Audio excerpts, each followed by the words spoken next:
I'm Jimmy Fee. This is Anthony DeCicci. This is the On the Water podcast. This week, we're going to be talking to Chris Megan about the origins of On the Water back in 1996. But before that, Cheech and I are going to talk about what's happening with On the Water here in 2022. And one of the things that we are doing again this year that we did last year for the first time is At the Rail. And Cheech, you want to explain what At the Rail was? At the Rail is it's a series centered around party boat fishing. The first season was getting on 5 different party boats in 5 different states, targeting 5 different species, and I had an absolute blast doing it. It was really fun. It was something that Jimmy and I kind of like tossed around for a little while, and then we started to put our heads together and bring it along and present it to Chris, and ended up getting green lighted to film it. And I had a blast doing it. I had a blast working with you on it. A lot of fun times came from that. It was fun, man. And party boat fishing is something that it really goes back to my roots. Like some of my first saltwater trips were on party boats. I remember my very first one on the Starfish out of Sea Isle City, New Jersey with my dad. And I was 5 years old, and we caught a couple tiny sea bass. And that was also the first trip where I heard of striped bass. And this was in the early 90s, so stripers were just beginning their comeback, and somebody on the boat hooked into a fish that dragged them all over the place. Looking back, probably a cow-nosed ray or a brown shark. Like almost definitely not a striper off South Jersey in mid-August on one of the reefs. But somebody on the boat yells, "It's a striper, it's a striper," and everybody stopped what they were doing to watch. Like there was such reverence. That's so cool. For the striped bass. And it would be a few more years before I caught my first one, but that was my first head boat trip. And, it's something that I never had a boat growing up. Still don't have a boat. And that's something you're experiencing for the first time this summer, boatlessness. Yeah, boatlessness. Begging for boat rides, but the party boats are always there. There's no begging for boat rides on the party boats. You just book your spot. Yep. And it's much more than just... You do get a tourist crowd on the party boats, but I think that's really limited to the half-day trips. If you pick and choose the right trips, you see a completely different crowd on the party boats, and we saw that last year. Night and day, and honestly, with you giving us a little bit of a breakdown on your experience from a young age with party boats, I don't know if I had ever gotten on a party boat until I started working on the water. I may have gotten invited on one of those winter codball trips with some friends from Falmouth that like to do it every winter. But I really think my first trip might have been once I started hearing you talk about party boat fishing. I'm like, yeah, I'll do that. My boat's not in the water in the winter. Let's do that. And it was something that was like, wow, like Jim said, if you're selective in what in your selection of what party boat you're going to go on, what type of trip, they can be some very, very like hardcore, dialed in. You're going to be on the fish. You're going to be with a bunch of people that know what time it is, that are fishing alongside you. And then it gets kind of intimidating where it's like, I don't want to screw up the program here, not knowing what I'm doing. Because these guys are dialed in on some of these boats. There are regulars. Like there are guys who go on these boats so often. They're not associated with the crew or anything. They just go on the boat so often, they have their spots. Yep. And one of the guys, absolute gem of a human being, is Grizz, who goes on the Helen H. He is a fluke fishing master. I've learned a lot from him. And you see these party boat regulars who I see on the various boats throughout the Northeast. I grew up doing a lot of fishing in Jersey on those head boats, and I've done now increasingly more in Massachusetts. And At the Rail gave me a chance to check out boats throughout the whole Northeast. Yeah. And I hope as this series continues to go, we'll get on even more boats. But we should be filming that. Last year, we filmed them from early spring into early summer. And this year, to get a different suite of species, some different boats, we're going to do it from midsummer to early fall. Actually, mid-fall is when we're going to be doing the filming for this round of At the Rail episodes. And I'm excited to get that going. By the time this podcast airs, maybe we'll have done the first trip, but we're not there just yet. Yeah, I'm super pumped for season 2. We have some awesome stuff. Can we call it a season? Can we call it season 2? Yeah. Okay. I don't know how it works. Yeah, we did a 5-episode series, so Series 2, if that's going to better be for the you. arc where Jim catches the fish, doesn't lose the pool to Cheech every time. I think Yeah, well, I mean, come on now. We'll let that play out. Jim and I are super competitive. If you've tuned into any At the Rail, it's just constant banter between us. If you guys ever saw any of the lost footage that doesn't make it into the final cuts, it's even better.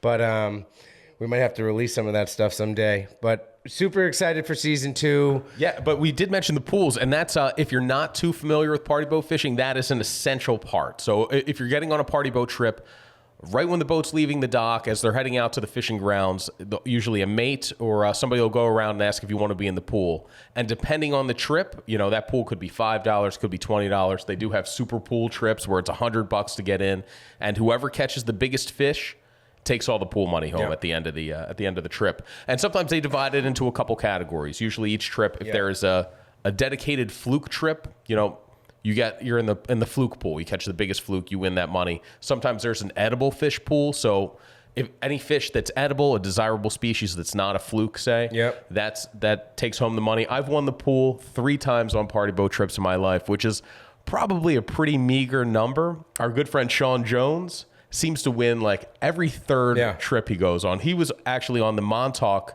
episode of At the Rail, and Sean is a fantastic fisherman. And he, like me, grew up without a boat, spent so much of his time on head boats, and really got a knack for it. It's a little different. It's very competitive. It is so different. Like, I grew up with, having boats and fishing with my father and my uncle and stuff. I never really set foot in a party boat, like I was saying earlier. And I'll be the first to say, the first 3 or 4 party boat trips, I really struggled. I wasn't used to having to, it's just different. It's tough to explain. Well, you have, as opposed to if you're on a private boat, you have maybe 3 or 4 other guys at lines that you're competing with. On a head boat, you might have 20 to 40. So the top guys are really dialed in with their equipment. You do have the lucky breaks, the guy with the rental rod who's going to catch the biggest fish at the buzzer. That happens. That's part of what makes fishing great. Is that chance to just dumb luck for that to play a role. I didn't have any dumb luck my first few trips. I was like the dogfish master. It's brutal. But there is the guys who reliably catch the pool, like Sean Jones. Their gear is top notch. They have everything dialed in, and they are looking for things to give them an edge over the head boat, like over the other guys at the rail. I mean, they are not just, the boats will provide bait, but the serious guys, they're bringing their own. They're bringing, if it's a tile fish trip, for instance. I was just on a tile fish trip, and not to toot my own horn, but I did win the edible fish pool. Nice. With a big snowy grouper, right? Yeah, that was kind of a once-in-a-lifetime catch. It was a deep drop trip out of Point Pleasant, New Jersey, aboard the Voyager. And they had 2 pools. They had the edible fish pool and then the golden tile fish pool, which my buddy Jerry actually won. And the snowy grouper was on like a secret bait I brought with me. Really? So the boat provides squid. And Feet provided shad, American shad. I was shad fishing with our friend Joe Cermelli the day before the trip. He caught a big shad. I said, let me bring that with me out there. And I thought I was going to clean up, catch tile fish galore. For the most part, the bait sucked. It was terrible. Everybody around me. Kind of mushy, right? It held the hook pretty good. I made an absolute mess of cleaning it on the deck of the boat because shad are like herring. They've got those little scales that just get everywhere. I coated the back of the Voyager with scales. And as that was happening, I just remembered, take care. Remember this when it's time to tip the mates, the mess that you made here. Exactly. I did take the raw water hose and did my best.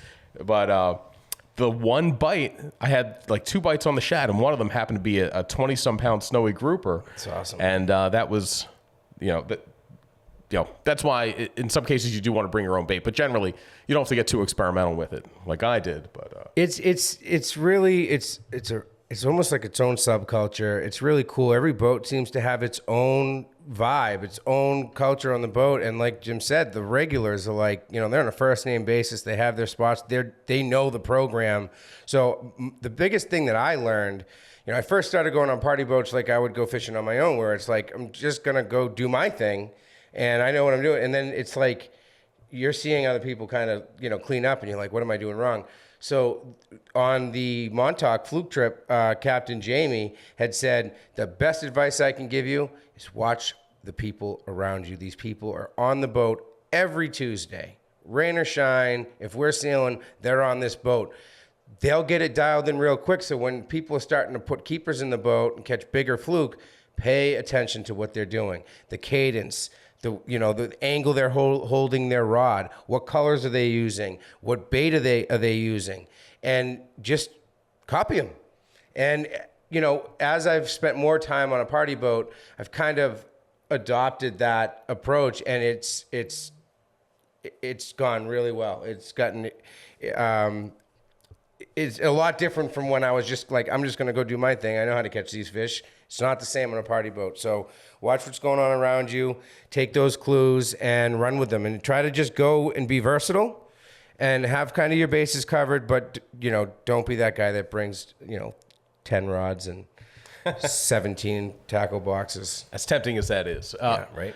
But I'm looking forward to another season of doing this. We have some great partners who are with us in season 1 of At the Rail coming back. We've got Grundens, we have Spro and Gamakatsu, we've got Seagar, and we have Tsunami and Maxwell covering the rods and reels. And those were just perfect partners for this project. And they're coming back next year. Can't wait to get out there, use their gear, and man, I'd really like to take home the pool money on film. I feel like I've got a bit of a streak going right now.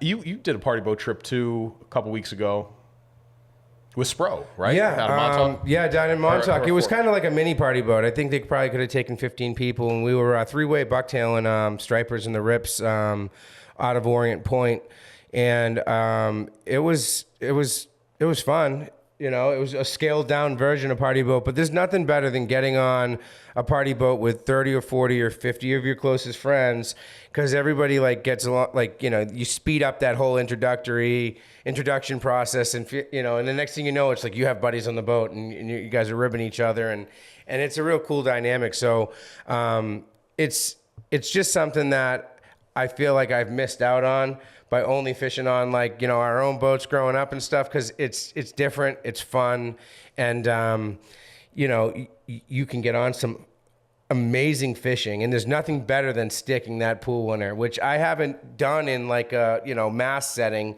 I've won some bets versus good old Jim here, but actually never lost a bet to Jim, which is a different story for a different time, which is amazing because I'm the biggest mush ever. But in any event, party boat fishing is awesome. Can't say enough about it. Go out, do it. Be selective on the trips you pick, and it's a great time. Yeah, we'll throw the link to the first season of At the Rail in the description of this episode here. And coming right up here is Chris Meaghan, Kevin Blinkoff, and me talking about On the Water from 1996 all the way up to now. Awesome. Enjoy, guys. If you're looking to book a fishing trip with a renowned, hand-selected expert in the field, Guidesley has the best guides in the best destinations. Whether you're new to fishing or you're an old salt, Guidesley will help you find a captain to fit your experience level. Search and book your dream trip now right on the Guidesley app or at guidesley.com. Welcome to another episode of the On the Water podcast, brought to you by Guidesley. And this week our guest, I guess if we could call you that. I don't know why I'm a guest. I don't own the place. You're a guest in your own home. I like that. Is On the Water publisher Chris Meaghan. And Chris, I'd love to back up and get just where did On the Water come from? How did it start? And, take it from here. We're going that far back. Oh. All right. If we're going that far back, let's just start early.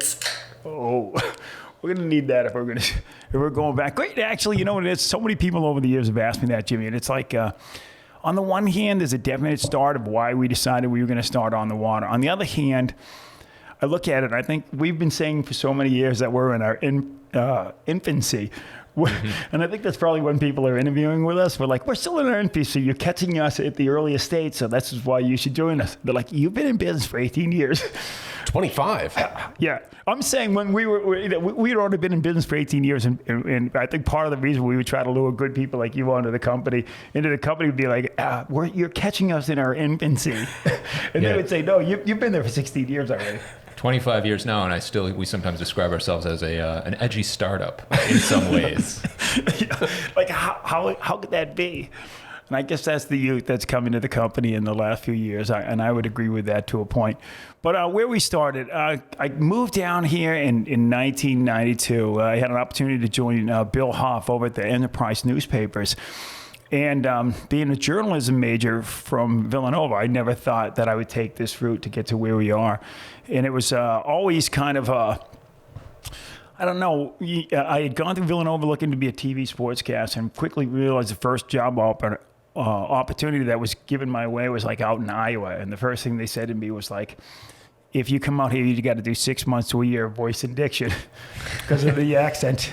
And that just wasn't going to happen to go make $12,000 in Iowa. So the Massachusetts accent just wouldn't have. It would not have gone passed out in corn country. No. You know, if anyone saw the Celtics game last night, you can't take the Boston out of the kid when they were yelling at Draymond Green. But anyways, I came down to the Cape. I've been working with a newspaper group off Cape up in Marlborough, and I was working in the advertising sales department actually as the director of sales. And I got recruited to come down and interview with Bill Hoff. I hit it off with him. The two of us got along right out of the gate. And in the first 4 or 5 years, we just started growing. And I hired our old pressman, Dave Pittman from the Beacon Communications. He came down, took over our press. And what we did immediately was just started growing, which allowed us to buy equipment that allowed us to print a magazine, which we never had that ability to do. And so once we bought like an inserter or the staple and trim, the binding and all of that stuff, we could start to print magazines. And the very first magazine we started was On the Water. And that kind of started with my love for being around the water and Bill Huff's love for being around the water. The two of us kind of solidified that with getting out and fishing whenever we could on the 17 Montauk, Boston Whaler, and going down the islands. And I think that's where I fell in love with the ocean down there. I'd always gone to Maine, but Cape was very different, and you know, you guys saw it when you first came down here. And what year was that when you started On the Water magazine? That's a great good. So in 1995 we started all the planning for it, and by 1996 we had been doing the planning, and it's that kind of uncomfortable. Do we launch it? And we're like, let's just do it. You know, I think we printed 3,000 magazines. We did and very few people realize this, but what we did is we printed just a mock piece, and the first 16 pages or so was actual stories, and then everything else after that was just, you know, blank paper. And we started showing it around to the tackle shops and some of the different marinas and some of the different dealers, and they said, if you do it, we'll do it. We'll join you. And it was, you know, we're going to do Cape Cod, and they're like, you know, in meetings, we're like, no. In the islands, we're going to go big time, you know. And we're like, can we do the islands? It means a trip out there. I don't know if we can do this, you know. So at the time, it's just covering the Cape and the islands. And that time on Cape Cod and in the Northeast, I mean, there really weren't many other options. The internet was in its infancy. I don't even know if I knew it. That when they were saying on the line, I was kind of like that movie when they talked about on the line. I thought they were meant hanging something out on the clothesline. That came years later even. And so we started the magazine. We did 3,000, and then we were doing 6 editions: May, June, July, August, September, October. I think that was it. And that's all we were doing. And by the time we hit September, it had taken off enough that we said, let's do kind of combine October, November, or November, December, January, February, March, April, and then May. And then by the time we hit May of 1997, I think we looked at it like, I think we can go 12 months out of the year. And that's kind of how we were off and running. But the thing that I'm most proud about back then is that we took, you know, folks like us that were just passionate fishermen, and we developed writers. You know, we hired guys like Dave Laporte and Steve Shareka and Dave Peros, and they were freelance guys that just loved fishing. Many of them had never written before. You know, if you know, you guys had edited Dave Laporte stuff in the past, you know. Yeah, Dave Peros in his most recent column in the magazine, actually, he was talking about his early time here as editor on the water, and he said, my job was to convince fishermen that they could write. He said, guys with great stories to tell, guys, they had incredible experience, and his job was just to convince them, yes, you can write a story. And that took some doing, and it's still to that way. And one of the things that I think that you guys have done a great job with over the years, how many original voices have we launched? And we always thought at On the Water that if we could do that, it's like the first time you write for an article for the magazine, you put your heart and soul into it. The person that is with the New England Outdoor Writers Association, that's this is Article 722 over the last 20 years. They're very knowledgeable. They're expert at it. They can do it. But it's not necessarily an original voice because they may have been in The Fisherman. They may have been in Saltwater Sportsman. They may have been in On the Water before. They may have even written something for the local newspaper. When you look at some of the folks that write in Fall River and they write in Boston and in Worcester and such. But what we always did is we took that person that was a fisherman, that was an individual, and looked at it from the point of view of you string it together, we'll clean it up. And what we've always done is in our staff's done a great job of not taking the voice away from that person because that's what made it unique. And I look at some of the people that started with us and where they are today and how much they've written. Dave Peros was one of the very first ones to really start writing with us going back 20-something years ago, 25 years ago, 26 years ago.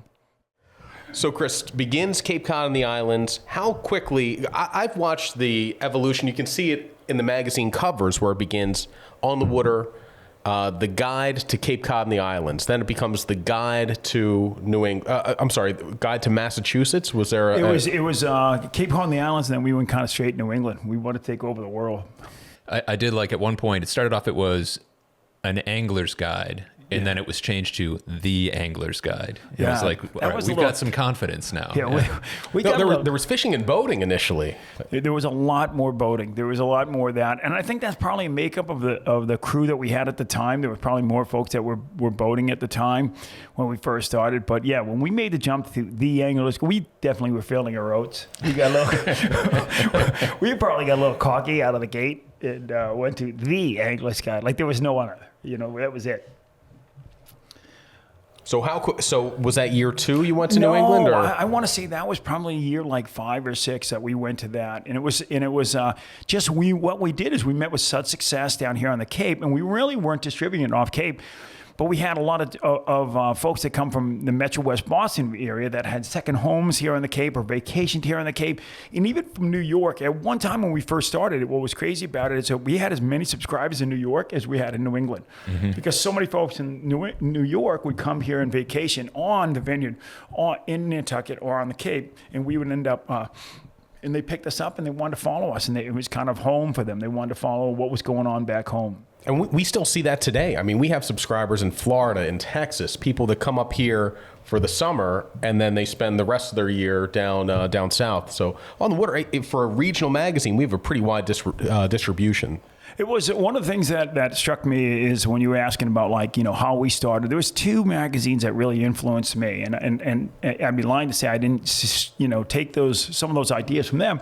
And one of them was Life magazine. As a kid, right, showing my age here, but as a kid, Life magazine was always in the home. And one of the things that I loved about Life magazine, being a young kid, not necessarily getting into each article that in depth that way, the photojournalism in Life magazine was second to none.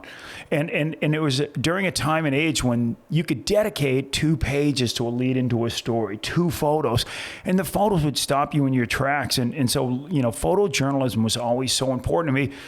And photojournalism on a large format was what reflected that story, that lead into the story and such. And you can see that riddle throughout our magazine. And when you look at the fishing scene, when you look at our lead into our story. And then the other one that really resonated with me back in the day was Yankee Magazine. One of the things that when I studied Yankee Magazine coming out of college, one of the things I saw is I think they had a circulation at the time of some 950 to 1 million people. And more of the circulation was outside of New England than was in New England. And the rationale behind that was these were transplants that now lived in San Diego. They lived in, Utah. They lived in Texas. They lived in Florida. But Yankee Magazine allowed them to stay connected to home. And the thing with Yankee Magazine that I always loved is they didn't give you the obvious story. They didn't tell you the story about Nobska Lighthouse and its influence in Falmouth on the water. They told you the story about the lighthouse that was moved down in I think it's Truro, that was about to fall off the edge, and they were going to let it go. because of the bluffs there, and the whole town gathered around it and said, no, we're moving this 250 yards back, and we're going to raise the money to do that. They told you the story behind the story. And they did it in 3,000 words, and they were unapologetic for putting in 3,000 words. And one of the things that I love about On the Water is the photojournalism that exists today. And the other thing that I love about it is that we don't cut off a writer. If he's got a great story to tell and it ends up being 2,500 words, we don't cut the writer off. There's one writer I cut off, and it's Anthony DeCicci, who appears on videos here and there in the podcast. And Anthony needs some cutting off. He needs a little editing now and then. I wish I could do it to him in person. But yeah, he'll submit a 6,000 word piece that we have to sometimes. And then you have to whittle down to 2,500 words. But I will tell you, that's what I'm really proud of. And when you go through our magazine, the other thing that, and I think you guys, the two of you have done a great job with, along with our staff, but especially the two of you embrace that philosophy. You embrace that philosophy instead of saying like, oh, the old man's lost it. You've embraced that philosophy. And when I look at the leads to our stories, you look at the fishing scene, you look at the cover shots, and we always said in all of our meetings, and one of the things that folks out there don't realize, when we did a cover meeting, everyone on the staff was invited to it. But you had to contribute. You couldn't just sit there on your thumbs and be, hey, I'm not going to contribute. If you had something to say it, but back up what you were saying, because everyone had a voice when we sat down in those meetings. Chippy, we had some great. Sometimes it'd be like over a family dinner, people fighting, and I remember one of them where Neil Larson, our former general manager, I didn't like a shot because I said, that's New Jersey sand, not Cape Cod sand, and he went, you're being ridiculous. Yeah. And you know what? At 6'3" and at the time probably 250, he could probably shut you down pretty quick. Neil was with me pretty much from the beginning, and a dear friend of all of ours, our general manager, and he and I will tell you, he had definite. He was a lot like me in the sense that when we looked at a photo, one of the things that we always looked at was, make me want to be there. Make me want to be a part of that shot. It's the same thing that we carry through to the TV side of things. When we complete an On the Water's angling adventure, I want the crew that didn't get to go to that shoot to feel like, God, I wish I was on that shoot. And when they see a photo or a cover shot or a lead into I want to be on the backside of that, of the Cape in that water, catching those fish, sitting alongside that guy. And that was so important to us that it couldn't be God knows we've had our share of the grinning grabs, if you will. But for the most part, I think we've done an outstanding job at is just put me in that spot where that photo was taken. And I think that, so when I look back at the magazine, some of the things in it, like I said, the Yankee magazine, the Life magazine, and we've kind of taken it and made it our own, though, as far as the combination between the two of them. One of the last Neil Larson things from the cover meetings that sticks with me to this day is I always liked the kind of the setup still life where there would be the fish next to the rod, next to like the wicker creel if it was a trout. And I was pushing for that one year for our April issue, and he goes, but what happened to the angler? He goes, did he drop dead? Where leave all his gear behind? And that's a terrible Neil accent. I should have even attempted it. No, he's going to hunt you down. I hope he doesn't listen to this. A Philly guy doing a Boston accent, and that's where we ended up. That's where it is. Oh. So, I'm going to make sure he hears this part. He's going to hunt you down, Jimmy, and he's going to choke you out. But anyhow, he can. He's a big man. Oh, I know. No, you know what is he was a gatekeeper with us, because he saw early on kind of that level of excellence, and I will tell you that way is that I'm gonna kick it to Kevin, do a little talking here, because Kevin, you kind of recognized early on with us what we were trying to achieve and how we always improved. Very few publications have grown the way we've grown and continue to grow that way from the start. But one of the things that you kind of pushed in, and it's kudos to the entire staff, is we went from staple and trim to perfect vine. We went to a nicer paper. We went to that. But that was a lot of your influence in this. Yeah, thank you. When I came on board On the Water, I had moved out to New England from growing up in Western New York and Buffalo. And I loved fishing, but I was new to kind of the Northeast saltwater scene. And that's how I was introduced to On the Water. I started going on the website, reading the fishing reports, picked up the magazine. And, like you were saying, that philosophy of creating something that when people look at, they say, I want to be there. That was why, I'd only get out and actually fish a few times a year, weekends, but I would spend a lot of time looking at the magazine, on the website, thinking about fishing. I mean, so much of fishing is thinking about it, anticipating it, being excited. And so when I came on board, I always tried Half the time, it doesn't work out the way you envisioned it in your head, right? You're like, how many times have we gone out? It's like, it is going to be absolutely gorgeous weather. We're going to get out there. It's going to blow 5 to 7 tops out of the southwest. Perfect wind. You get out there, it's nothing like that. Yeah, I mean, that's fishing. It's all anticipation and thinking this is going to be the day. Yeah. And it doesn't always work out that way. But you were saying though that you were online more, you were reading it, you weren't getting out as much. But like I said, you took us to places even further than I imagined.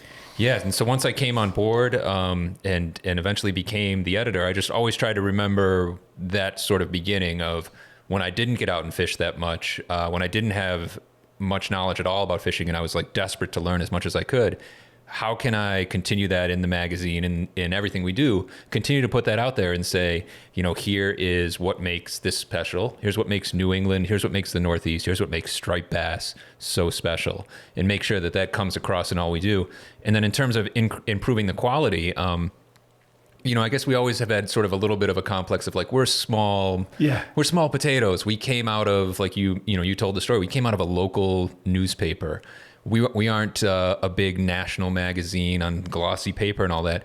But then we kind of realized, but like we still deserve, we're telling an important story. We're sharing beautiful images. We deserve better paper. We deserve a higher quality magazine, and our readers want that too. And if we put out that product, put out a good product, quality product, make people want to be there. There's so much love and passion for fishing and boating in the Northeast. It's so special. You put out that product and people respond. And that's the best part of my job, is hearing people respond to what we put out there. I would say one of the parts that I've enjoyed the most over the last 25. So 96, let's do some quick math. We were 26 years old come this past May. And one of the things that I enjoy the most is kind of passing that baton on, if you will. Like going back to those cover meetings, there'd be 12 of us in there. Now it's like 3, 4, 5, and you guys have it. I know it. I trust it. It's like you're exceeding what I would have done, with the shots and such. And it was funny because I think in the beginning there, anyone that came on board, it's like, oh, you're working for me, and good luck with that one, because I was probably a bit of a pain in the ass when it came to like just the level of excellence, because I wanted to carve us above the herd. I wanted to cut us out. I wanted us to be, the best that way. But a side story that I think you guys will appreciate.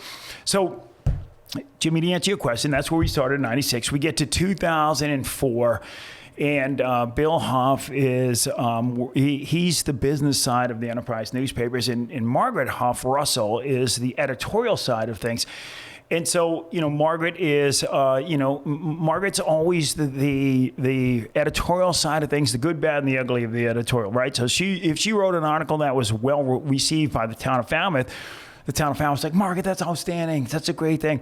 But if she wrote an article that might have been a little bit tough on like one of the developers, and everyone loved this developer, it was more Bill Huff. So he had the business side, but he had to face the editorial because it was a family thing. And so he didn't have as much of the reins on the editorial side. So I had approached him. I'm like, Bill, I know it kills you not to have some of that editorial reins. I go, have you ever thought about talking to your sister about selling that her share and getting more involved that way? Because I'd like to buy you out of On the Water. And it was hard because I was a general manager for the newspaper company.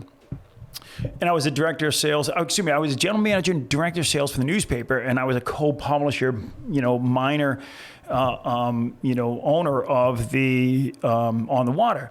So my job consisted of whatever it was, 8:30 in the morning to 5 during the day, being the general manager, director of sales for the Enterprise newspapers. And then any extra work that I did was towards the co-owner of On the Water. But as On the Water grew, and as Bill agreed that he was going to sell his shares to me, the harder that we worked, the better that we did, the price only went up. And I was concerned that the price was going to get to a point where no longer could Chris, buy On the Water when Bill had already said, I'm going to sell it to you. So we had it, appraised in 04. It was agreed upon in 05 that I would buy it. And the first payment, I think, was made in 06. I'm going from memory here in 06. And it was a small payment. It's a balloon payment. So the first one was small. The second one was bigger. And then there was 4 that was substantial in my mind at the time. And they were substantial. Lo and behold, I had 4 kids in 5 years. So, and I had, before my oldest turned 5, or just when my oldest turned 5, we had our 4th kid. So that came home to roost when, my oldest son, Sean, went to Virginia Tech. And then I had another one going to Villanova. And then I had another one going to Clemson. And I had another one. So that was the 5 years of me paying off Bill Howe, while I sent my first to college, my second to college, my third to college, and then my fourth to college. And because my oldest did a swan song year like his old man, I had 4 kids in college in 5 years. I mean, think about that. 4 kids in college in 5 years. 1 at Villanova, 1 at Virginia Tech, 2 at Clemson, and I am paying off Bill Huff to buy the company in the worst recession in the history of this country, right? It was what do they call it? The Great Recession. And I'm supposed to make a payment on January 1st, and I'm going into like Villanova. Jimmy went to Villanova. He knows what it's like. I'm going into Villanova trying to explain to them the financial aid that, like, in addition to what's going on here, I have to pay this big check to Bill Huff to buy the company. And they're like, well, that's amortized over the next 15 years. But that's a real check. That's a real check that has to be written on January 1st. And so I swear to God, if you go back and you graph the recession and you look at the first day of it, that was the first check I wrote to Bill Huff. And the last day of the recession is when I wrote my last check. And to Bill's credit, my last check, I was supposed to write on January 1. I'm like, Bill, can we split this up into 2? Can we split this up like January 1, like maybe June 1? He goes, I'll do you one better. January 1, April 1, July 1, I think it was October 1, and he split it up. And then when I got to June, he himself had his second kid in college and his third one going. He goes, you know what, from a tax purpose, why don't you give me the last 2 checks, January 1st of next year? And all of a sudden we got to, I think it was like 2010 or 2011, and I wrote that last check. I'm like, oh, sweet Jesus, the Megan's going to make it. So you completely bought out On the Water, which at the time was mostly magazine, website, and the TV show, which we'll talk about more in a minute here. But you bought that out at a time, and I had just come on board a couple years before, where, like you said, the economy was in a bad place. It was in a particularly bad place for print magazines, where we watched, it was kind of the start of this revolution of print changing to digital. And so we saw a lot of competition at the time giving up. What kind of made you say, like, why'd you still believe in On the Water? That's a great question. You know what it was? And I think you, Kevin, probably remember this. I think Jimmy had just come on board, but you and I had conversations as well as Neil Larson did. And one of the things we did is, like, here we are in 08 into 09. And one of the things that was happening was, to your point, there were magazines that were closing all over, right? Print was in dire straits as far as that. And there were groups that were closing down. In New York and New Jersey, saw 2 or 3 of them that closed. And so, I always looked at it from that philosophy. And I can't remember who kind of put that in my head back in the day. When everyone's running away from a hurricane, you go in and buy.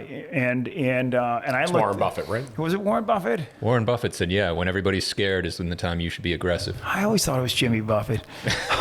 Jimmy Buffett, Warren Buffett. I think they're brothers. No, so with Warren Buffett, it was when everyone else is running. I think they're both worth about the same amount of money at this point, the way Margaritaville's going. And we'll get to Jimmy Buffett at a later podcast, because I've always admired that guy's life. Although his book, A Pirate Looks at 40, I think it took me 8 years. If you talk to my kids, I think it took me 8 years to read his book. By the time I was 48, I think I'd finished his 40. You're waiting for the sequel. Pirate looks at 80 and maybe you'll finish it.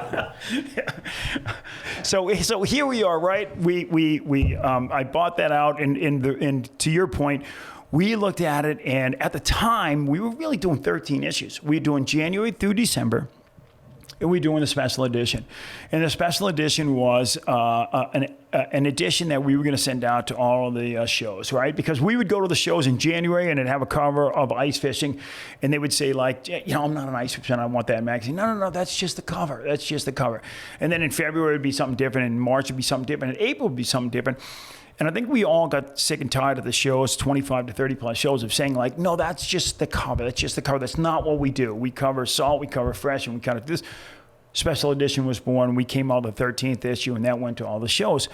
But in 09, when things were a little tougher that way, we looked at it from the point of view of, like, we're going to open up New York and New Jersey. We're going to open up New York and New Jersey, and we are going to, when everyone else is batting down the hatches, we're going to open it up. And we did. We opened up in 09. We launched New York and New Jersey, and within a year or two, I don't have the exact time frame there, but the New Jersey Fisherman closed probably a year or so after we closed. New Jersey Angler, yep. The New Jersey Angler, excuse me. Bill, it'll come to me in a second. He was a really, really good guy, and he reached out to me, and he said, Chris, I know you started in New York and New Jersey. I've been getting the magazine for a year now. I can't do it. He was at the tail end of the recession. He was a kind of a one-man band. We were a little past the one-man band stage. And he said, I can't do it anymore. And he said, I haven't sent the magazine out in the last 3 months. And if you know a fisherman, and if they've spent $18 on a subscription for 10 issues and you don't send it to them, they will hunt you down and kill you. If they don't get the sticker. They will get their money's worth. Oh, they're going to get it. If they don't get the sticker in the Striper Cup box, they will find you. They will hunt you down to take it off your own bumper. That's why we love him. He reached out to us and he said, Chris, I want you to buy it. I'm like, I'm not sure what there is left to buy after 3 months of not going out. He goes, I have a subscriber base. They keep calling, looking for the magazine. I said, why me? Why us? Why On the Water? And he said, there's a couple of magazines out there right now that are in the New York, New Jersey area, but I want them to receive a magazine that was superior to what I was putting out instead of inferior. Because if you send them a magazine that's superior to what we're doing, nobody's going to complain. If I send them something that's less, I'm going to keep getting the phone calls. I said, I'll tell you what, you send me your list. I will send it out for the next 6 months at no charge. Give me your list. So he sent over a list of probably at the time some 10,000. There were probably 6,000 or 7,000 folks that were subscribing at the time. So we honored it. We honored the list, and that was kind of our buying out of him. The phone stopped ringing for Bill. And the New Jersey, our New Jersey edition got a shot in the arm. Yeah, I remember setting that up. So that was the... you just come on board, I think. I did. I started as an intern in May 2008 and got to September. You were really still saying water. Water. You actually come around to water. No, I still say water. But it was even worse. It was water. Well, I didn't know what you were saying. He came in here, he had a cheesesteak in one hand, tasty cakes in the other hand. He was so Philly. He was throwing batteries at us. Oh, yeah. He was so only a Philly. JD Drew. He was a Philly of all Philly. I think he had a backpack full of tasty cakes. Tasty cakes and D-cells. That's But so it was that winter. So we got to September after my internship, and I was just kind of being like, "Hey guys, hey, I'm still here. I'm still around. Kevin, what's still he doing? available. What is he doing here? I never know what he's doing here." But so you guys brought me on full time, and one of my first tasks was going around to all these tackle shops in New York and New Jersey and saying, would you like to carry our magazine? Here's an example of it. And we opened our first issue for the New York, New Jersey edition was March 2009, but we had to set up all those shops ahead of time. I was gone for 2 weeks, and when I left, I'd been tog fishing with Kevin that morning, and I had a bunch of green crabs. I put them in my refrigerator, my winter rental. I came back 2 weeks later, and it was unbelievable. The whole entire house. That's your life story, though. You went to trade a car in once. You went to trade a truck in it, and they would not take it. Maybe it was an inspection. It wasn't a trade-in. You went to get it inspected, and they would not. Go ahead. Tell me the story, Jimmy. How bad your vehicles? Do you want to tell it? Or do you No, want you me should to? tell the story. So I took it to the Midas. It's a true story, too. True story. I took my truck to the Midas in Falmouth, and I'd forgotten about some squid. I'd been jigging squid the night before, and a lot of late nights in a row, and I forgot I had a bucket of squid in there. It'd been very hot, and the smell, I don't have a great sense of smell. I think I've blown it out with my green crab, forgetting green crabs. I mean, this goes back forever. Back when I worked at Fanatics in Ocean City in college, I'd forget about clams. Nothing smells worse than rotten clams, except for maybe rotten squid. And I had to... Whatever I had to do, I had to take it to Falmouth, maybe to Midas, maybe get it inspected. I drop it off there, and I had a very distinctive truck at the time. It was a blaze orange Avalanche. So you saw it coming a mile away. And Kevin in his office goes, I think I just saw your truck drive past. And I go, well, that's weird, because I just dropped it off at Midas to get inspected, have some other stuff done. And we're looking out the window, and it comes flying back the other direction. All the windows are down. And I go, ooh, I think I know what that's about. And I get, not 5 minutes later, maybe 10 minutes later, I get a phone call, and it's mine to go, hey, you got to pick up your truck. I can't have my guys working in this. I don't know what that smell is. It's brutal. And It was very embarrassing. A prouder man would have been really ashamed and would tell this story. If anyone has ever been close to something in that I don't know what it smelled like, because your car still smells like that. I pick him up for a shoot. We're going on the water angling adventures, and I pick him up for a shoot, and he's got to go over to his truck to get something out of it. He opens it up, and it's just the horror that rolls out. And the worst part about it is seeing a car seat in the back seat. His kids are subjected to that air. There's car seats in that thing. It's like, how?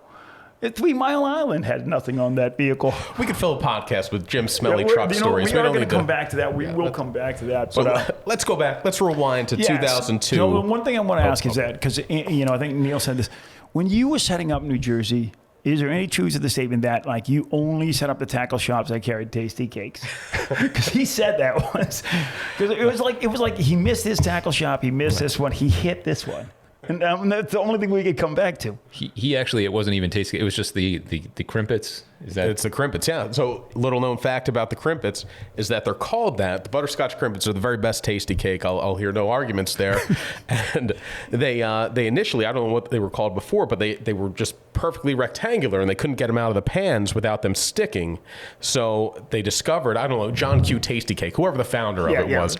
He found that if he crimped the tray, and you have their now like famous shape. I don't know, not famous, but they're now shaped. They're famous. He crimped the tray, and they were easier to get out. So hence the name crimpets. Okay, so let's get back. This reminds me though of when Jimmy was an intern, and he'd only been around for maybe a couple months. And Chris is like, "How's Jimmy doing? Is he meeting your expectations?" And I go, "He's got an incredible appetite for work."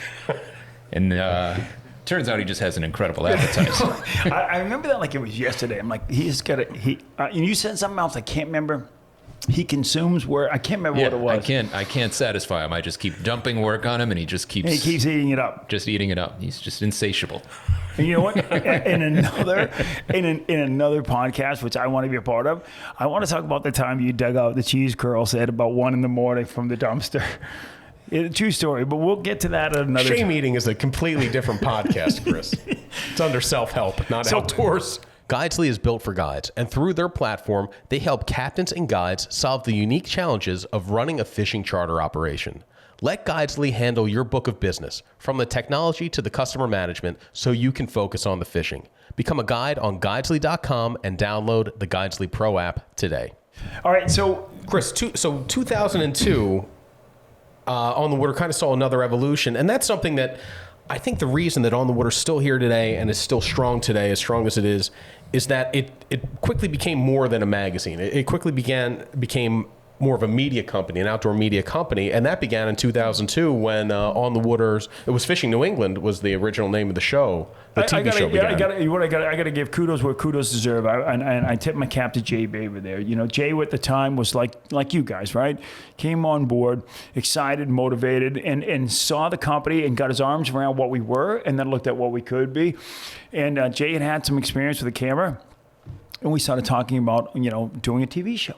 And in the beginning, it was if you go back to some of the original TV shows, Jay was kind of hosting, and it was, in between segments, it's like, hey, when we go back into the field, we're going to be joining Chris and Neil as they seek out striped bass along the Elizabeth Islands. Then you'd cut, you'd fish, and you'd come back to the host and you that. And then after a while, we kind of like started looking at it like, all right, we don't need to stand up. We need to, Jay's a fisherman. Let's put him in the boat. Let's put Chris Megan in the boat. Let's put Jay Baber in the boat, or Neil Larson, or whatever it was. And so, we launched the TV show in 2002. And what's crazy about that is, and I look at how far On the Water's angling adventures come. And you think about it, right? Do an average of 10 shows per year for 20 years. And I think we probably were like 6 the first year and 8 the second and then 10. But we've had some 12 and some 13s. And this year, I think we just did 13. So when you look at it, you're literally looking at 200 shows, right? You're looking at some 200 shows. And I think that what's really, really, really cool about that in New England is that, how many shows have been on the air for 20 years? How many shows out there, have been on the air for 20 years, have been... Yeah, it's like us and The Simpsons, I think. That's about it. But we wanted to make sure that it was angling adventures, because we wanted to do what we did with the magazine, which was when we finished the TV show and my wife sat down next to me and we watched it, I wanted to show in the B-roll footage the place that we went, how beautiful it was. And sometimes that was hard, right? You're in the canyons and you're 110 miles out. Where's the beauty? It's just water all around. But tell me the story of how you got there. You're 110 miles out. For God forbid that boat is on fire. You're 110 miles from shore. You just spent 2 nights out there. This is how you lived out there. You know, we were out there on shoots where, you know, Adam, you know, Eldridge, our senior producer there, is like sleeping on what appeared to be a camera case. You know, it curled up. And at nighttime out there, the next thing you know, the temperature's dropping down to like 58, 59 degrees. But at first light, you were getting after it again, right? There may have been some OSHA violations and how cameramen have been treated over the years, but that's perhaps another podcast. You know what? Fortunately, Adam was small enough that he put a pillow on that camera case and he slept just fine. He slept just fine. But that's, you know, Jimmy, you're right. In 2002, we did that. And then, and I think the other thing that we did, and again, I put it all, I give all the credit to the staff. We really were ahead of the curve when it came to the website. You know, when it came to those fishing reports, when it came to utilizing that, integrating it into our sales presentations, integrating it into the sales budgets and such, we were really ahead of that. Now, saying that, a lot of that was free, right? A lot of that was like, if you do the full page, we'll give you this. And then, you know, to jettison yourself to where we are today, and you look at how important the role is for our social media, our digital and social media, it's incredible. But again, you know, what I envisioned and where we are today, and not to say I haven't had a hand in that, but I would say that the staff is really taking it to different levels. Just to back up to the TV show a second, what's funny is how impactful those early seasons were that I still hear people, we see them at the shows. And just the other day I was out fishing for bluefish, and the guys I was talking to there brought up one of the episodes from season 1, probably the most talked about episode we've ever done. And that's the Roger Swiderski fly fishing for striped bass in this tiny little creek. It was like show 2. Roger Swiderski was on a little estuary, and if you saw where he was fishing, this little, you know, outfall, infall pipe where water would run under this kind of dirt road, you know, little bypass from an estuary from one piece of water to another. That was short water, but it was a worm hatch at the time, and these fish knew it, and it was literally lining up at the buffet for these fish. And what was so cool about it is he was trying to set a world record on a 4-pound tippet. He was looking for the fly rod tippet record, and not only were those fish there, they were finning. It looked like salmon kind of going upstream. They were finning in the whitewater, kind of moving through this culvert, and the problem was it was like any one of those fish would have set the world record for a 4-pound tippet, because every single fish in there were 20 plus pounds. And some of them were 25 heading towards 30, and you're trying to catch this in current that's being pushed through this culvert under this, you know, this bypass or a little dirt road, if you will, that allowed water to move from one side to the other. And it was just, to this day, you're right, that's 20 years later that those guys look at that. And along that same line, we just did a TV shoot this year, you and I, Jimmy. We went down along the Elizabeth Islands. We talked about how important the Elizabeth Islands were to me, and you know, how that became home to me, if you will. And we went back and we flashed back to some of the shots. The producers put in some shots, the guys put in some shots from back there. And there's a shot in there of season 1. And I was fishing down along the islands down there, and literally all my brother-in-laws and my wife were like, you look like you're in 5th grade. You know, you look like you were in 5th grade. And I look back on these shots and I'm like, oh my God, I think I was 20 pounds lighter, and maybe 30. Jimmy's not saying anything here. Yeah, that's before he introduced everybody here to Tasty Cakes. So I think I was 20-something pounds lighter, and it was no gray hair. But I look back on that, and it just brings back great memories. And I remember being the very first show, Neil Larson and I, Quicks Hole. And it was one fish after another to 25, 30 pounds. And some of them we didn't stop that day, and it was almost on demand.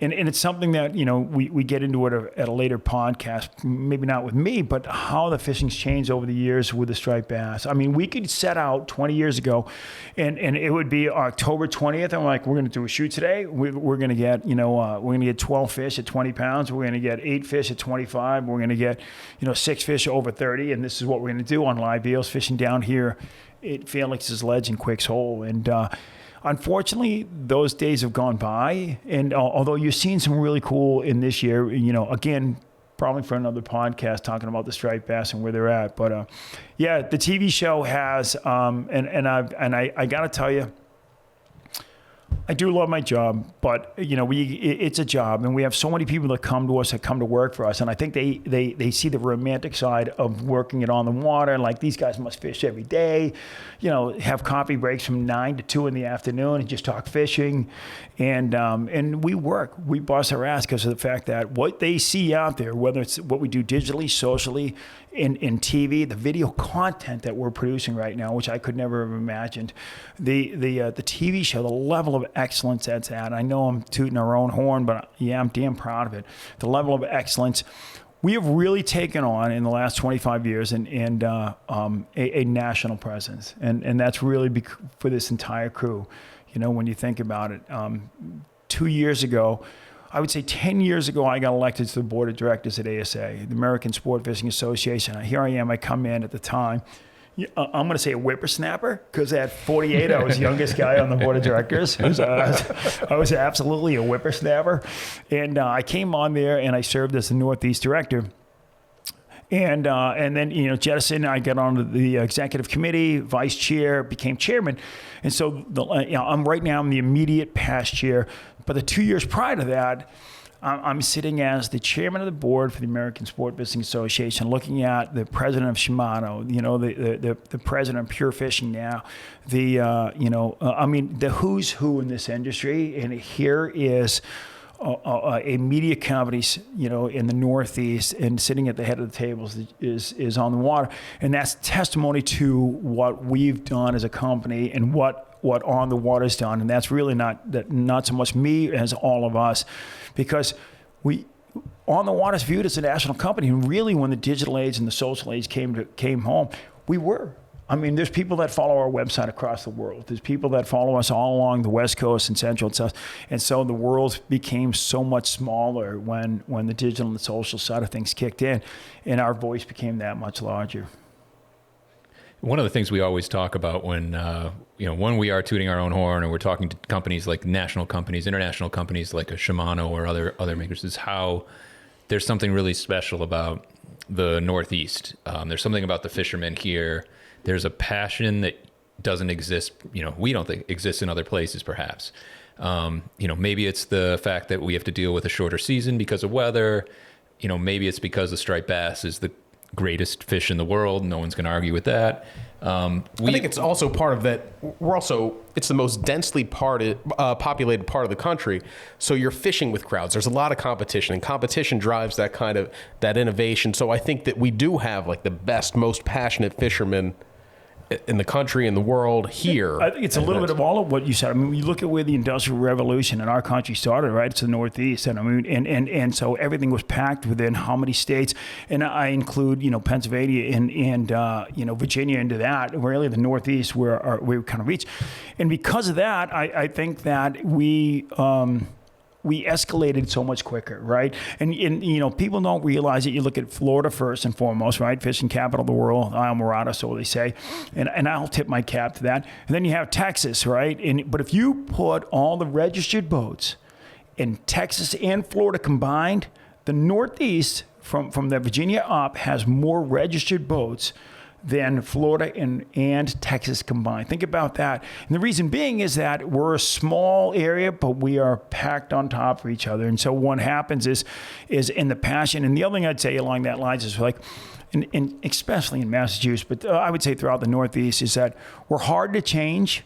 And we're fixed in our ways, but when we do change, we're loyal as the day goes, and I think we've seen that with On the Water. When we go to the shows, Jimmy and Kevin, when we go to the shows, he's like, I got your first issue. I got it. Yeah, I got your issue. My wife tried to throw her out.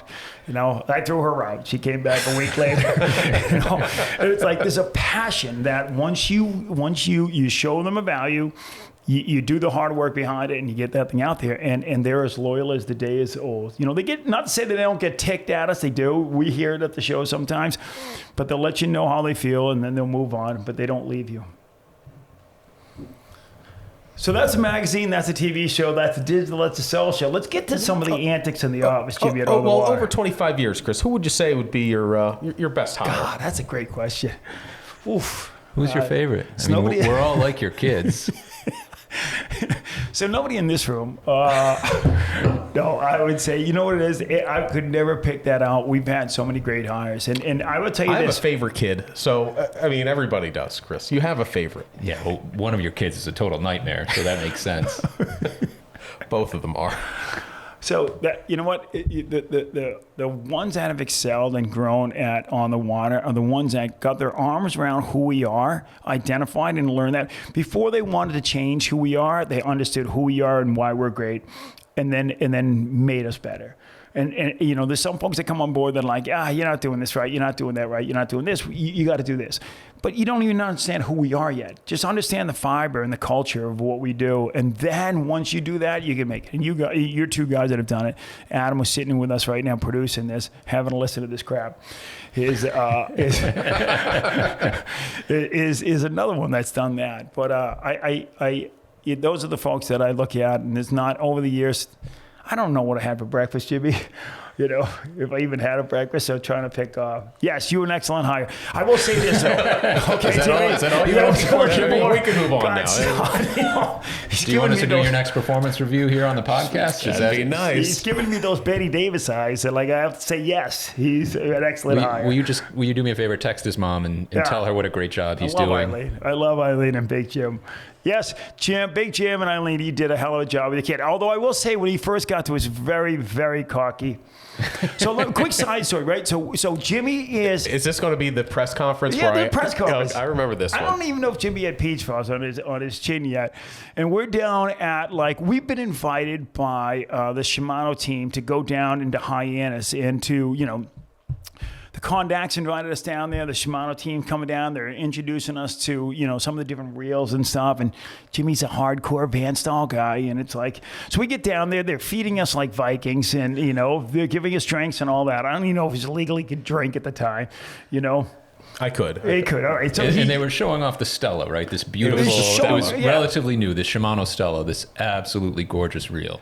And any questions, and you know, if you know better at these press conferences, you throw, you know, softball questions out there about the thing. Not Jimmy. No, Jimmy's got. I was treating it like a hard-hitting journalist. Like I had the hat on with the press thing in it. You got the pencil behind the ear. Who else puts that pencil behind the ear for no reason at all? Another story. So Jimmy is sitting there and he goes, why is the Stella anywhere better than the Van Staal, which has got a closed drag system? And he proceeds to give an infomercial of the Van Staal. I'm eating the big eye tuna they provided us. They had a blowtorch that they had it was delicious. I'm dying 1,000 deaths. I'm like, why did we bring him? He'll never make it to month 4. He's never going to make it to month 4. Jimmy's sitting there going on and on about the Van Staal while they're showing us the Stella. So needless to say, you know what it is? I always said to Kevin, I go, he's going to get married. And he married a girl in Villanova. That settled him down a little bit. He's going to have kids. He had his first kid. He had his second kid. And so for the most part, Jimmy, you have settled down. Although your car still smells like the cat's ass. Can we say that? Yeah. It always will. Yeah. And it clings to your clothes, too. I mean, you have an odor right now. This is one of the nicest shirts you've worn all week, too. Yeah, like I was saying, I go right from flannel and hooded sweatshirt season into kind of zany fishing shirt season. So it's Kramer would wear that shirt. So, but yeah, don't even know where we were fishing stories. Yeah, I mean, one last office story. I think that again, when Jimmy was an intern as well. I was told that was the topic of this podcast. We were going to dump on Jimmy. Dump on. Yeah, as an intern, nice sausage. Jimmy puts a bucket of live eels in the office fridge, which it's on the water. We're fishing. That's not a big deal. Just put a cap on it. But you'd put a cap on it normally. The eels got out and just kind of work their way around the refrigerator. So back to Neil Larson, our general manager at the time. Again, what was Neil's? Neil's 6'8", 450 pounds. I mean, that's the way I remember him. He basically Warren Sapp in my mind. He was huge. He could have crushed Jimmy easily. Terrifying. Yeah. Great guy, sweet guy, but yeah, terrifying. He opens his brown bag lunch that day and looks inside for his sandwich, and there is a eel just wriggling around, just making a nest in his wheat bread. The best part of that story is it not only to work its way into the plastic, into the paper bag, it worked its way into a sandwich bag, which is a plastic bag, and it was sliming the whole thing up. And Jimmy opens it up, and all I remember is just hearing Neil yell. It was like that one was like. He was like a grizzly. But he knew immediately who it was. He was like, Jimmy! You know, and also Jimmy's like, ooh, it was me. And he gave you those eyes are like, you know, those eyes are like, ooh, what? It was me. Did I do that? I did that. That crazy look when he's like, what? It's a processor. We'll get to that at another day. But this isn't about ripping on Jimmy. I've made a lot of the biggest messes here. I smashed the coffee pot a couple weeks ago. I did not even know that. I didn't even know that. It was skittering off the thing, so I tried to swat it back onto the table, but it just slid across, hit the wall, and exploded. So kind of like when we were fishing for haddock and you skidded that pole into the ocean. Excuse me. Who did that on film? So that was fun. At least I didn't try to pass it off like you didn't drop something by picking up a rod quick, dropping down a lure, and then pretending it never happened. So Chris is talking about we were out haddock fishing, and I was jigging, and I had with the jigging motion, I had the rod resting in my left hand, and I was pressing down on the butt of the rod with my right hand to make the jig sweep up and down. And my hands were really slick. We'd caught some fish. I had some clam slime on there, haddock slime, and I got a hit. And what happened was my right hand, which was holding the butt of the rod, slipped off, but I was lifting to set the hook with my left hand. This is like the Zapruder film. Like these details are so unnecessary. You threw a rod in the ocean. But I with the left hand going up, I threw the rod into the air, and then it just... It was just all of a out sudden, of reach. it literally went to slow motion because I'm down the gunnel and I look back out of the corner of my eye. I see Jimmy doing this stuff, right? And I see the rod go up. I see him hit it again. I'm like, what is he doing? He hits it again. Boop, gone down in the water. Jimmy looks at me. We make eye contact. No words were spoken. He grabs another rod out of the holder, hoping that like James Devaney, who's running the boat at the time, CEO and president of Smith & Wesson, just grabs a rod, pulls it down, puts on the thing, drops it down like nothing ever happened. Like if we will never speak of this again. Oh, such a nice rod too. But we do speak of it. That's the one thing. We're speaking of it right now. I've heard about it 100 times. Yeah, we don't let things go around here. No, you can't. No. That's what makes it so fun. I think we should wrap this up because I feel like I haven't gotten any shrapnel yet. So. Here's Kevin's shrapnel, right? So we have one camera on staff at the time. We were still poor. We have one nice camera. So poor. So Kevin decides... the depths of the recession, The depths of the recession. We just were hoping for a crust of bread. A pinhole camera.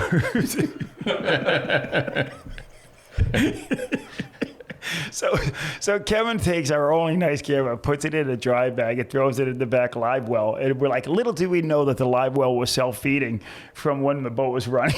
So we tuck it in there. We start taking off. We're doing 30 miles an hour, heading towards Race Point. We get out there.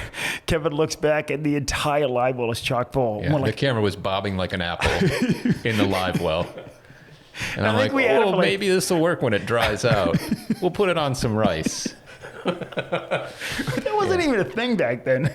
So so I let it go. That's the kind of guy I am. I let that one go. If we're going to get into live well stories, how about the time the live well wasn't hooked up on the boat? Ooh. We were trying to film fishing for tog along the Elizabeth Islands in kayaks. So Kevin and I had kayak. We launched in Woods Hole, kayaked across the channel, and we're working our way down, hitting some of the structure there, hoping for some untouched structure where we could get some good keeper tog.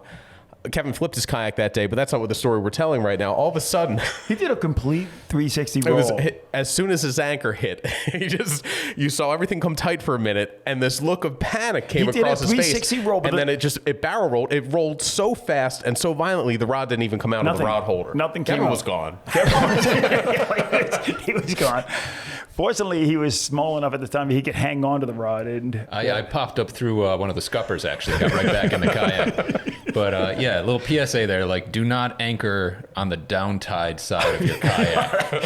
Because when that comes tight, that's just going to flip you over. That's bad. So we're sitting there, and I will not name the boat company. I'm going to give him an out on this one. So the boat that we took out there was brand new, and they're like, take this boat. If you can get some footage of it, great. Take it out there. So we run across. We're sitting there in, I think, Hadley's Harbor. And we'd gone, and we might have been further down than that, because we kept going down with the understanding that you were going to drive us back. We were going to get kind of mother-shipped back. So we went as far as we could. Yeah. And so we're sitting on there, and we get a really big tog or sea bass. I think we were togging at the time. So we get a really big tog, and we're like, we're gonna get some photos of this thing, but let's go ahead and put it on the boat, and we'll put it in the live well. So I fired up the live well and filled up the live well. Little did I know that the live well wasn't connected to the outside. Nothing was dumping. So when the live well was filling and circulating, it was literally filling the hull. So at the time, our producer at the time, Matty Risso, I'm going to give him a shot on this one, because Matty's in the back and he's filming. Little does he know, like, he's standing in 2 inches of water now in the hull where there should be no water, and it's not coming in from the scuppers. And the boat's getting swirly. We're starting to bob left and right, and it's like, it's just something's not right. So I'm like, all of a sudden I look at this thing in the stern. I'm like, we got to get out of here. We're sinking. We're literally sinking. So I call the boat owner. I'm like, listen, I am running this boat. Don't know if I can get up on plane, because I lifted up the engine box and 2/3 of the engine was covered. It was a diesel, which is the only thing that saved us. So we start, knuckle it. I can't get on plane because I'm dragging 20,000 pounds of water in this 32, fly bridge or no express. And so as I'm starting to move, I'm starting to go.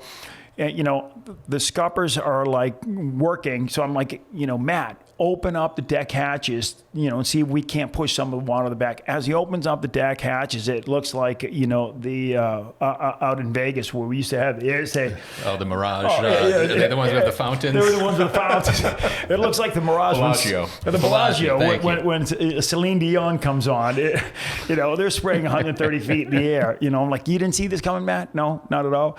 So he's got a 5-gallon bucket. He's bailing. The Bellagio's going on. The only thing we were missing is music. And from our point of view, Jimmy and I are in our kayaks, and they were a little bit away when this happened and figured it out, because you guys, I think, were maybe off taking photos or something, and we'd tried to get in closer to the rocks. So we had no idea what was happening. We just all of a sudden look and see the boat taking off away from us with its bow almost looked straight up in the air, just kind of waggling back and forth, with the stern of the boat down what looked like water level, and Matt Rissell in the back with a 5-gallon bucket, just throwing bucketfuls of water. That is the lasting snapshot of it for me. It's just seeing like the bucket of water like emptying out, and then the boat's gone, and I look at Kevin and I go, what now? We'll never see them again. We had a good run. So I'm running across, and then about halfway across Vineyard Sound, I finally emptied enough water out the scuppers that she starts to plane up a little bit, and I'm like, okay, we're going to make this. And I'm like, the only thing that could be happening is the bilge, right? So there were 3 bilge pumps. One of them worked. 2 of them weren't hooked up. And so I pump as much water as I can, get as much water out the back of the scuppers, turned off the live well, so we're not dumping water into the hull anymore. We get across, save it, come back. You guys are like, they made it. They're going to live. And I wish that was the end of the story, but we ran out of gas on what said it was a full tank on the way back. And I took Jimmy's 50 pounds of green crabs. I bought like 2 bushels of them in anticipation of this. In a burlap sack. We ran out of gas on the way back, and we're drifting across Vineyard Sound. And I go, I'm going to throw an anchor and call Cito. No anchor on the boat. So your 50-pound bag of green crabs became a parachute, like a little sea parachute for us, only until the bottom of the burlap back ripped open, and I saw 10,000 green crabs just float to the surface. and I'm like, and so Cito came down, caught us within 100 yards of shore, and So when you see a final episode of On the Water's Angling Adventures, and it looks like we had a great day on the water, you missed the part where the kayak flipped, the boat almost sank, and then ran out of fuel on the way in. But once we edit that down, great day of fishing. This is what we came here for, boys. Makes you want to be there. Makes you want to be a part of that scene. Not the flipping, the boat sinking, and the green crabs. But yeah, you know what? We could do this in a 2-part series, but I will tell you this is that from where we started in '96, we've had a lot of great staff that came on board. We've had a lot, we've had a lot of growth, and we haven't even really touched on when we look back at it. And where we are today with the clothing line. I mean, you know, we used to dabble with it. We used to have we'd do the hats, we'd do the t-shirts, we'd do the sweatshirts, but that was really for our audience. That was for our hardcore audience of the people that just knew who we were from the magazine days on. And in the last few years now, we have a store in Plymouth, we have a store in Falmouth, where our e-commerce has taken off. But what we've done, and I think we've done a great job with it, is we've really stayed true to who we are and what we do, you know. Jimmy said it earlier, we're family. We fight like family sometimes, but we've also grown like family that way. And I know that sounds corny, but it's true. But I look at it from the point of view of where we are with our clothing, with the stores. I could never have imagined that. You know, I could not have imagined that. You know, back in the day when we started talking about on-the-water outfitters, and quick story here as we're getting closer to the time frame here, but you know, it was funny that in 1998, the owners of Vineyard Vines, the two brothers there, Jeb and I'm thinking of the other one's name, but the two brothers there, Chad, I think it is. It was. I don't think it's Chad, but it's Jeb and Heath. There's two brothers there, right? So they send us over some ties. They send these ties to us. And it was a Vineyard Vines tie that they sent, one to Bill Hoff, one to myself, one to Neil Larson. I still have that tie. You know, here we are. That was 98, so, you know, however many years later, 23, 24 years later, and still a great tie. Mine had striped bass. I think Neil had bluefish, and Bill had something else on these ties. And I'm like, you know, could you put them in they asked, could we put them in our gift guide? I'm like, absolutely, you know, and I'm like, put them in the gift guide, $80 tie. I'm like, good luck with that, you know, selling $80 ties. We're talking New England, you know. And so the tie company, to my understanding, is somewhere around $10 million. In the last, you know, I remember going back a few years ago, Vineyard Vines was like a $550 million company, you know, and they started in 98, 2 years after us, and we were a media company that was smaller than their tie company. And I'm like, we may have missed something there. You know, that's probably where that Masters would have come in. You know, Would you rather be making ties all these years, though? No, I don't think they've made any ties either. You know? Something tells me those two are not making ties. That's right. I do see their boat out there fishing quite a bit. They got a nice boat. Yeah. And but the point is that we have an audience that's passionate, and they've embraced what we do, and we've started a culture here many years ago, and of like-minded people like us, right? That are you know, put their pants on one leg at a time. They're regular folk, and I think they've embraced what we've done, and they've embraced what you guys have done between the magazine, between the TV show, between the website, between the social media, the Striper Cup. I mean, really, when you think about the Striper Cup, we haven't touched on that. We had 6,000, just shy of 6,000 anglers last year. That's the biggest saltwater country that's the biggest saltwater tournament in the country that I'm aware of. Think about that. You know, that was you guys. I mean, from where that started 16 years ago, 17 years ago. Yeah, 2006. It was modeled after the old Schaefer Cup tournament. Yeah. And has evolved into much more than a tournament. I mean, Kevin and Andrew Burke, they've helped kind of turn it into more of a community, more of a, you know, it's generating excitement about striped bass. It's helping encourage conservation, proper fish handling. But I look at that, and you know what? I would say that when you look at Striper Fest, right, and you look at the folks at 3,000 or 4,000, 5,000 folks that come down to Striper Fest on a Saturday on a good day, and it's kind of the culmination of not just the tournament, but the season and who we are as anglers and the culture and the lifestyle that we live. But when you come down there, it's kind of the icing on the cap, and it's kind of reflective of everything we've done. The passion of these folks that come through the door, they're bringing their wives, their kids. You know, I've seen some of these guys and they come with their wife and their kids. And when they first started joining us, we were 4 and 5 years old. We had the kids section, you know, and they're coming down. You're looking at these kids now, and they're 14, 15, 16, and they're fishing in our youth division, and they're winning. You know, so it's like it's pretty cool what we've done over the last few years, and testimony to the entire crew, and testimony to, you know, always getting better. Yeah, even 25 years in, I mean, I've been here for the last 14. I still feel like we've barely scratched the surface. Like you said, it still feels like a new company, like or a new startup. You know, there's so much. I mean, without even having to leave the Northeast, there's so much more to do, so much more to cover. Such a rich fishing culture, And it all goes down to the fishermen themselves. Beyond the fish, like you said, our audience. We've got a great audience. These days, probably I talk to Kevin the most as far as like where we are, what we're doing. He's our editor-in-chief, and he's been with us now 16 years. 16 years. 16 years, smartest guy in the room. Cornell grad, 2 Villanos. Although I'm not going to say it was a safety school because they would have looked at me and laughed. But he's the smartest guy in the room. I'll give him that. Jimmy's going to process that in 2 minutes. That's for another story. We went to the same school. We went to the same school. I'm the only one that didn't love my wife, who's a doctor. Maybe it was a fancier school 20 years earlier. But I don't know, Chris. I'm the only guy smart enough you to had you had computers. You had an advantage. You had computers. You had an abacus. I was doing Fortran. An abacus. We were trying to figure out where the sun was going to be, like the Mayans, on our calendar.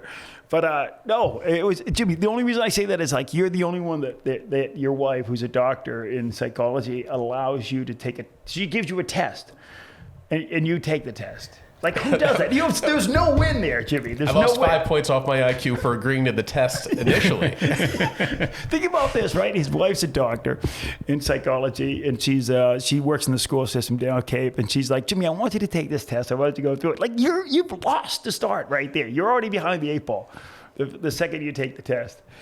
And then the second part of it is telling us the results. Yeah, I lost more points for coming in. So my wife, she's a psychologist. She's been forever. She was after me. She goes, I want to give you an IQ test because I walk around. I like lured it over her. Like I'm smart. I'm so smart. Look at me. And then she goes, okay, let's put your money where your mouth is. I agree to it. And I did well in some areas. I did not do well in the processing speed area. And so you came in like days later, and he's got Kevin and I in the room. And he's talking, and he's like, I don't know. He looks like somebody pissed in his canteen, And he's angry, and he's like, all of a sudden, it's like, I didn't do well on the processing section. We're like, wait, stop. What are you talking about?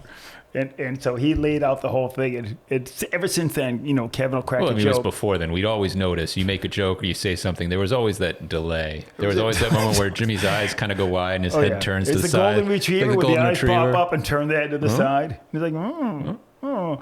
So it was, but he came in and told us. So ever since then, whenever we tell a joke, we're like, Jimmy, you'll get that in about a minute. But no, he's got one of the best senses of humor, as does Kevin, and. I don't know how we went there. I don't know. So much fun, though. This was supposed to be about you. It wasn't supposed to be the Shit on Jim podcast. No. Some of this might just have to get cut out and saved for our own use, but this is good. It was, but getting back to who we are and what we do, On the Water's grown tremendously. We got the 2 stores, we got the e-commerce, and I see us opening up store 3, store 4, and store 5, and some of this is not going to be on my watch, Pop turned 60 this year. That's why we had to get this podcast done while you were still around. This is all about preserving your legacy, Chris. This is the shit I have to put up with. let's get this all recorded before he forgets it. Speaking of Pop, can we tell one last story before we go over this? Can we tell the Salmon River story? As soon as I said Pop, so I'll set it up. As soon as I said Pop, I knew I was losing. So this is going to take the shine off of, this is going to distract everyone from the story about your processor very quickly. Adam, and can you put the clip in on the YouTube one? Can we put the actual, clip? Because none of that trip, we had a terrible trip to the Salmon River where we didn't catch anything. And let's preface it by saying that I had my first grandchild and Jack DeVizio, my oldest daughter, had a little boy, and sweetest thing. And I have 3 grandkids since then. But Jack was the one that initially like, you're going to be Pop. And so we had just gone up to Pulaski, and we were up there and we were fishing. And I didn't bring any corkers, I didn't bring any studs or anything like that. So I'm kind of wading out into water I shouldn't be going out to. And Jimmy's tied to a fish, and I'll let you take it from there. So I'm fighting a steelhead. Chris we were centerpin fishing. I have 2 centerpin setups, both at which I cherish and love, and I was kind enough to lend one to Chris. So he went out to the middle of the river. I didn't know we didn't have cleats on. I assumed everybody knew you had to bring cleats to the Salmon River. Cleats. I think Kevin said if he goes, he goes. You know what? I've already got a contingency plan. Let him go. Yeah, I quote Ivan Drago quite a bit in this office. If he dies, he dies. So I hook what ends up being the only steelhead we touch throughout this whole. I think we were there for 3 days, and I'm fighting it, and all of a sudden Chris goes whoop whoop, and I look, I'm sitting and Chris on is moonwalk. It looks like he's moonwalking, just completely smooth. He's hit a boulder, like a shale, an algae covered like boulder, and he's waist deep, and the river current is just pushing him down. Now I'm fighting a fish. Which I landed, and before helping Chris, I finally catch like a little perch there. Like it is. I am hanging on to a tic tac, on this rock, and I'm like, Jimmy, you got to help me. Then he goes, all right, pass me the rod. I'm like, no, because I did. I landed the fish. We released the fish. It was the steelhead itself had this wound on a lamprey wound where you could see its heart beating. I mean, it was the ugliest fish. Its soul was gone. His soul was gone, Jimmy. So I put the rod down and I go out to get Chris because I have my cleats on, and I get to him and I think, all right, I want to make sure he doesn't drop my rod. Yeah, so I have the rod in the right hand closest to Jimmy. I go, Chris, give me the rod and then grab me. And Chris switches hands with the rod and holds it out on the opposite side of him. He goes, I'll hold the rod. So I literally kept that out over the moving water, knowing that Jimmy would definitely get the rod in. Yeah, I don't know if he would get me in.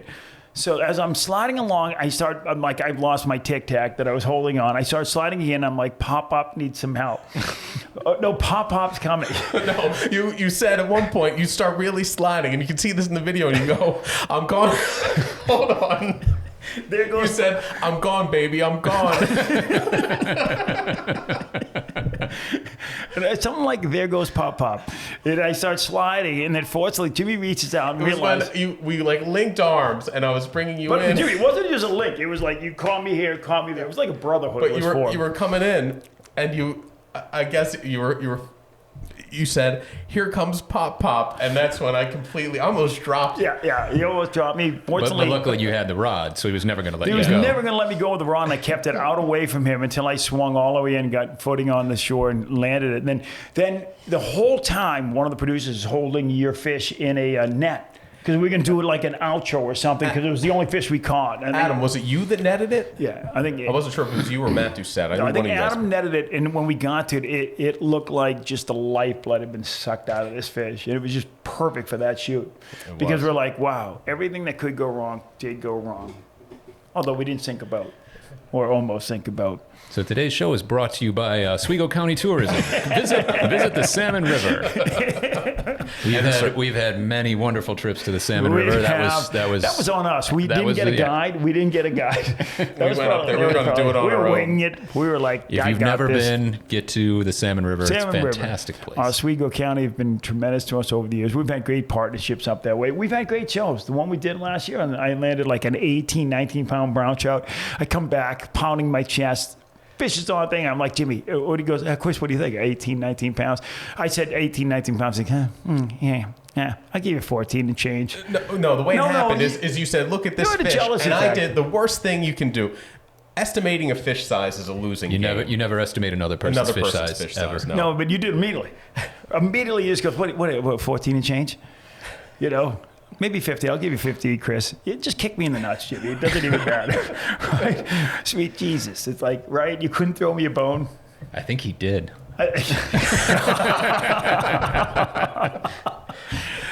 But you know what? Let's call this part one of On the Water, because God knows with what we've done here and the crew that we've had and the people that have come through here and the stuff that we've done and the stuff we're going to do. I call this really part one, of what we've done On the Water and where we started with the magazine, where we started with the TV show. I couldn't be prouder of the magazine. And we're coming up here in an hour and a half, so I'll end this. Yeah, I think in that, why don't we just go full on roast? Let's just reschedule the next one, just a full on roast of Jimmy Fee. Yeah, I would tell you that would play well, and there's enough material there. Jimmy came on as a co-host for On the Water's Angling Adventure probably like 4 years ago. It really just, it was. You compared what you wanted to be to a show I still haven't seen, where it's a husband and wife flipping houses, and I was supposed to be like the stern, buttoned up wife who was always trying to keep the zany husband in line. So I don't know if the dynamic's playing out the way you wanted, or if you want me to still watch that show sometime. But That's a true story. I don't know. Yeah, I remember Jimmy came to me. He goes, "Who is Joanna Gaines, and how do I be more like her?" I'm like, I don't know where to go with this. That's a true story.